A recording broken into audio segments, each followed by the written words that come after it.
WhatsApp मंडळी, मी न्याय देशमुख. आज पण मी 6चा शेड्यूल 7ला चालू केला. इससे पता चला हम नहीं सुधरेंगे. पर पहिले थोडा हेल्दी ड्रिंक पी लेते हैं. स्वतःची झोपभंग झाल्यानंतर दुसऱ्याची झोपभंग करायला काही वेगळीच मजा येते. मूड हेल्दी असो या नसो, पण बॉडी हेल्दी पाहिजे म्हणून बनाना ड्रिंक घेतला. आणि आज मला फ्री मध्ये सलूनवाली भेटली, जिला काम जमत नव्हतं पण ते काम तिलाच करायचं होतं. बघा बघा बघा आमची समोरची क्युटी पाय.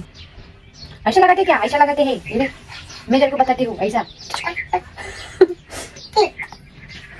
मेरे को लगा, मेरे को लगा. हाँ. अरे 8 मिनिट लगा है. तिला एवढं बोर केलं की ती स्वतःच युटर्न घेऊन निघून गेली. पसीना नको यायला म्हणून थोडं पावडर तोंडाला लावून घेतलं. टमाटर सारखं लाल तोंड घेऊन निघाली मी. घर से निकलते ही कुछ दूर चलते ही माझं ऑफिस येऊन जातं. ऑफिसचं काम झटपट पटापट करून निद्रा देवीचे दर्शन न करता एडिटिंगच्या कामाला लागली. और हाँ, व्हिडिओ को देखो तो देखो पर लाईक भी करो. बाय, टेक केअर मंडळी.